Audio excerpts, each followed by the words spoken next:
وہ صحابی رسول جن پر جنات نے حملہ کیا، انہوں نے ایسا کون سا کام کیا تھا جس کی وجہ سے قوم جنات نے ان کو شہید کر دیا؟ یہ صحابی رسول کون تھے اور یہ عجیب و غریب واقعہ کب پیش آیا؟ دوستو، ہم سب یہ بخوبی جانتے ہیں کہ اس دنیا میں جنات بنی نوع انسان کی آمد سے پہلے آباد تھے اور آج بھی ہمارے ساتھ بستے ہیں، مگر ایک عام انسان ان کو دیکھنے سے قاصر ہے۔ اسلام کے علاوہ دنیا کی قدیم ترین تہذیبیں، چاہے وہ ایران کی قدیم تہذیب ہو، قدیم عربی داستانیں ہوں یا زرتشت قوم کے عقائد و نظریات ہوں، تقریباً ہر قوم کی لوک کہانیوں اور عقائد میں کسی نہ کسی شکل میں جنات کا تذکرہ ملتا ہے۔ یہ سب بھی جنات کے وجود کو تسلیم کرتے ہیں۔ اللہ تعالیٰ نے بنی نوع انسان کی تخلیق سے پہلے اس دنیا میں جنات کے بے شمار قبائل کو پھیلا دیا تھا، لیکن جب یہ قبائل اللہ تعالیٰ کے نافرمان ہو گئے اور زمین پر فتنہ و فساد پھیلانے لگے تو اللہ تعالیٰ نے فرشتوں کے ذریعے سرکش جنات کو سزا کے طور پر مختلف جزیروں اور بیابان جنگلات میں قید کر دیا۔ جب یہ جنات حضرت سلیمان علیہ السلام کے دور میں آزاد ہوئے تو ان جنات نے دوبارہ زمین پر وہی کام شروع کر دیا، یعنی کہ فتنہ فساد پھیلانا شروع کر دیا۔ تب حضرت سلیمان علیہ السلام نے اللہ تعالیٰ کے حکم سے ان جنات کو اپنے تابع کر لیا اور سرکش جنات کو قید میں ڈال دیا۔ جب ہمارے پیارے نبی آقائے دو جہاں حضرت محمد مصطفیٰ صلی اللہ علیہ وآلہ وسلم نے اعلان نبوت کے بعد دین کی تبلیغ کا کام شروع کیا تو بہت سے جنات جاق در جاق دائرہ اسلام میں داخل ہو کر ہم مسلمانوں کی طرح امت محمدیہ میں شامل ہوئے۔ مخلوق جنات ایک حقیقت ہے اور وہ بھی نبی کریم صلی اللہ علیہ وآلہ وسلم پر ایمان رکھتے ہیں۔ قرآن و احادیث میں ان جنات کا ذکر بھی موجود ہے جنہوں نے بعثت رسول صلی اللہ علیہ وآلہ وسلم کے وقت اللہ کے نبی صلی اللہ علیہ وآلہ وسلم سے قرآن سنا اور آپ صلی اللہ علیہ وآلہ وسلم کے نبی ہونے کا اقرار کیا تھا۔ اس واقعے کا سورہ جن اور سورہ احقاف میں ذکر موجود ہے۔ جب سے رسول اللہ صلی اللہ علیہ وآلہ وسلم مبعوث ہوئے تھے، جنات بھی پریشان نظر آتے تھے۔ رسول کریم صلی اللہ علیہ وآلہ وسلم کے مبعوث ہوتے ہی جنات اور آسمان کے درمیان رکاوٹ پیدا ہو گئی اور ان پر شدت سے چنگاریاں برسنے لگی۔ ایک دن جنات اوپر سے واپس آنے کے بعد کہنے لگے، یہ کیا ہو گیا ہے کہ ہمارے اور آسمان کی خبروں کے درمیان رکاوٹ پیدا ہو گئی ہے اور اب ہم پر شدت سے چنگاریاں برسائی جاتی ہیں۔ ان میں سے ایک جن نے کہا، ہمارے اور آسمانی خبروں کے درمیان جو رکاوٹ ہو گئی ہے، یوں لگتا ہے ضرور کوئی نئی بات ہوئی ہے، اور انہوں نے زمین کے مشارق و مغارب کا چکر لگایا۔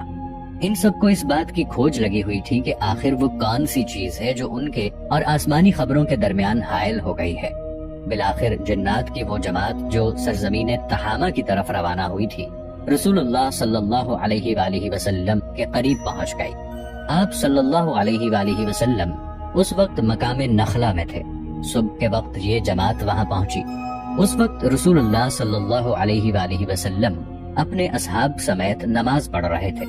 جب آپ صلی اللہ علیہ وآلہ وسلم کی قرات کی آواز ان کے کان میں آئی تو انہوں نے قرآن مجید کو بڑے غور سے سنا، پھر کہنے لگے، یہ تو وہی چیز ہے جو ہمارے اور آسمانی خبروں کے درمیان حائل ہو گئی ہے۔ یہاں سے واپس وہ اپنی قوم کے پاس آئے اور کہا، اے ہماری قوم، ہم نے قرآن سنا، وہ بڑا عجیب ہے، وہ ہدایت کا راستہ بتاتا ہے، ہم تو اس پر ایمان لے آئے اور اب ہم کسی کو اپنے رب کے ساتھ شریک نہ کریں گے۔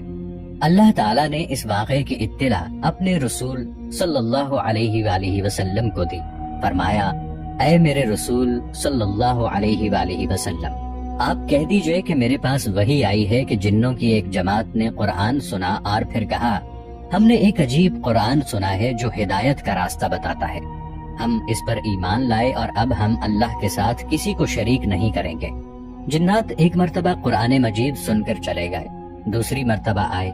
رسول اللہ صلی اللہ علیہ وآلہ وسلم کو جنات کی آمد کی خبر مل گئی۔ اتنے میں جنات کی طرف سے ایک بلانے والا بھی آ گیا۔ رات کا وقت تھا، آپ صلی اللہ علیہ وآلہ وسلم اس کے ساتھ تشریف لے گئے۔ صحابہ رضی اللہ عنہم کو خبر نہ ہوئی، وہ بہت پریشان ہوئے کہ آپ صلی اللہ علیہ وآلہ وسلم کہاں چلے گئے۔ رات بھر تلاش کرتے رہے۔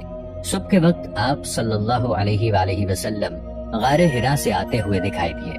آپ صلی اللہ علیہ وآلہ وسلم نے فرمایا، میں جنات کے پاس گیا تھا، انہیں قرآن سنایا۔ صحابہ رضی اللہ عنہ نے اس بارے میں نبی کریم صلی اللہ علیہ وآلہ وسلم سے دریافت فرمایا کہ وہ کہاں رہتے ہیں۔ پھر آپ صلی اللہ علیہ وآلہ وسلم صحابہ کرام رضی اللہ عنہم کو بھی وہاں لے گئے، مگر سرکش جنات نے آپ صلی اللہ علیہ وآلہ وسلم کی دعوت سے انکار کیا۔ یہ سرکش اور شریر جنات انبیاء علیہم السلام کے زمانے میں بھی موجود تھے، اور آپ صلی اللہ علیہ وآلہ وسلم کے پردہ فرما جانے کے بعد بھی اس دنیا میں فساد کرتے ہیں۔ جنات انسانوں کو فائدہ بھی پہنچایا کرتے ہیں، مگر اکثر فائدے سے زیادہ یہ انسانوں کا نقصان کرتے ہیں، اس لیے بہت سی احادیث میں جنات کے ساتھ دوستی سے منع کیا گیا ہے۔ اسی طرح حضرت محمد مصطفیٰ صلی اللہ علیہ وآلہ وسلم اور انبیاء کرام کے دور میں جنات کے انسانوں پر اثر انداز ہونے کے واقعات بھی ملتے ہیں۔ قدیم عربی افسانوں میں بھی جنات کی شرارتوں اور مظالم کے حوالے سے بے شمار قصے اور کہانیاں ملتی ہیں۔ ان کہانیوں میں اکثر کسی ویران صحرا میں یکایک کوئی دیو ہیکل جن نمودار ہوتا ہے اور کسی بے گناہ آدمی کا قتل کر دیتا ہے۔ عربوں میں اس طرح کی کہانیاں اسلام سے قبل اور اسلام کے بعد بھی کافی مشہور تھیں۔ احادیث اور صحابہ کرام رضی اللہ عنہم کے واقعات میں بھی اس طرح کے واقعات کا تذکرہ ملتا ہے۔ ان واقعات میں ایک عجیب و غریب واقعہ ہمارے پیارے نبی حضرت محمد صلی اللہ علیہ وآلہ وسلم کے جلیل القدر انصاری صحابی حضرت سعد بن عبادہ رضی اللہ تعالی عنہ کا ہے۔ حضرت سعد رضی اللہ عنہ کا تعلق قبیلہ بنو خزرج سے تھا۔ زمانہ جاہلیت میں حضرت سعد رضی اللہ عنہ اور ان کے آباء و اجداد سرداری کے لیے بے حد مشہور تھے، اور مدینہ کے شرفاء میں آپ کا نام تھا۔ آپ نہایت سخی انسان تھے۔ حضرت محمد صلی اللہ علیہ وآلہ وسلم کی ہجرت کے بعد جب آپ نے اسلام قبول کیا تو آپ کے گھر سے اصحاب صفہ کے 80 افراد کے لیے روزانہ کھانا جاتا تھا۔ ہمارے پیارے نبی حضرت محمد صلی اللہ علیہ وآلہ وسلم کے یہ جانثار انصاری صحابی، ان کی موت نہایت عجیب و غریب اور پراسرار طریقے سے ہوئی تھی۔ کہا جاتا ہے کہ آپ رضی اللہ عنہ کو جنات نے شہید کیا تھا۔ روایات سے پتہ چلتا ہے کہ حضرت سعد بن عبادہ رضی اللہ تعالی عنہ 15 ہجری کے سال ملک شام کے علاقے حوران کے راستے سفر کر رہے تھے۔ سفر کے دوران حضرت سعد رضی اللہ عنہ کا گزر ایک بیابان صحرا سے ہوا جہاں پہ جنات کا بسیرا تھا۔ واضح رہے کہ قدیم زمانے سے ہی عرب کے صحراؤں میں جنات اپنے بڑے بڑے قبائل کے ساتھ آباد تھے۔ اس بنجر صحرا میں آپ کو حاجت کی ضرورت پیش آئی، چنانچہ آپ نے اپنی سواری کو وہاں پر ایک جگہ روک کر ایک کوڑے کی جگہ پر حاجت کرنے لگے۔ بدقسمتی سے اس جگہ پر ایک سوراخ تھا جہاں پر جنات کا ٹھکانہ تھا۔ جب آپ رضی اللہ تعالی عنہ فارغ ہوئے اور اپنے ساتھیوں کے پاس پہنچے تو کہنے لگے، مجھے پشت میں درد محسوس ہو رہا ہے۔ اچانک ہی درد شدت اختیار کر گیا اور آپ درد سے بےتاب ہونے لگے، اور تکلیف کی تاب نہ لاتے ہوئے لمحوں میں ہی اللہ کو پیارے ہو گئے۔ انا للہ و انا الیہ راجعون۔ آپ رضی اللہ عنہ کے ساتھی یہ دیکھ کر حیران و پریشان ہو گئے کہ جس سوراخ میں آپ نے پیشاب کیا تھا وہاں سے ایک بلند اور نہایت ہی خوفناک آواز آئی کہ ہم نے بنو خزرج کے سردار سعد رضی اللہ عنہ کو قتل کر دیا ہے۔ ہم نے ان کے دل میں 2 تیر چلائے ہیں جو ٹھیک ان کے دل پر جا کر لگے ہیں۔ یہ آوازیں ان جنات کی تھیں۔ وہاں پر موجود لوگ خوف اور دہشت سے کانپ اٹھے اور حضرت سعد رضی اللہ تعالی عنہ کے جسد مبارک کو لے کر وہاں سے روانہ ہو گئے۔ امام ابن تیمیہ رحمت اللہ علیہ فرماتے ہیں کہ انسان پر جنات کے گرفت کرنے اور نقصان پہنچانے کے واضح ثبوت اور روایات موجود ہیں۔ جیسے ایک انسان دوسرے انسان کے عشق و محبت میں گرفتار ہو جاتا ہے، بالکل اسی طرح بعض اوقات کوئی جن انسان پر عاشق ہو کر اس پر اپنا تصرف کر لیتا ہے۔ اسی طرح اگر کوئی انسان جنات کو تکلیف پہنچائے، برا بھلا کہے، یا کسی جن کو تکلیف پہنچائے، ان کو قتل کر ڈالے، یا ان پر گندگی ڈالے، یا ان کے ٹھکانے پر گندگی پھیلائے، یا گرم پانی ڈالے، یہ افعال انسان جان بوجھ کر کرے یا بے خبری میں کرے، جنات اس قسم کی باتوں کا بدلہ لازمی لیتے ہیں، کیونکہ جنات میں ظلم و جہالت اور سرکشی کا نمایاں عنصر پایا جاتا ہے۔ اسی لیے وہ کسی انسان کے چھوٹے سے ظلم کا بدلہ بھی اسے قتل کر کے لیتے ہیں۔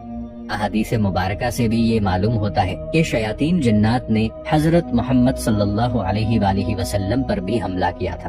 چنانچہ حضرت ابو ہریرہ رضی اللہ عنہ بیان کرتے ہیں کہ حضرت محمد صلی اللہ علیہ وآلہ وسلم نے ارشاد فرمایا کہ شیطان میری نماز خراب کرنے کی نیت سے میرے پاس آیا اور مجھ پر حملہ کر دیا، مگر اللہ نے مجھے اس پر غلبہ عطا کیا۔ میں نے اسے گردن سے دبوچ کر پکڑ لیا اور اس کا گلا گھونٹ دیا، یہاں تک کہ اس کی زبان کی ٹھنڈک میں نے اپنے ہاتھوں پر محسوس کی، اور میں نے یہ ارادہ کیا کہ اسے مسجد کے کسی ستون کے ساتھ باندھ دوں تاکہ تم سب اس کو دیکھ سکو۔ پھر مجھے اپنے بھائی حضرت سلیمان علیہ السلام کی دعا یاد آ گئی اور میں نے اسے چھوڑ دیا۔ اللہ تعالیٰ نے انسانوں کو جنات اور شیاطین کے شر سے بچنے کے لیے بہت سے طریقے بتائے ہیں۔ اس میں اللہ تعالیٰ کا کلام قرآن پاک اور حضرت محمد صلی اللہ علیہ وآلہ وسلم کے ذریعے بتائی گئی مسنون دعائیں اور اذکار شامل ہیں، جس میں سورۃ المؤمنون کی آیت 97 اور 98 بھی شامل ہے۔ بسم اللہ الرحمن الرحیم۔ رب اعوذ بک من ہمزات الشیطان واعوذ بک رب ان یحضرون۔ اے میرے پروردگار، میں شیطانوں کی چھیڑخانی سے تیری پناہ چاہتا ہوں اور اس سے پناہ چاہتا ہوں کہ وہ میرے پاس آئیں۔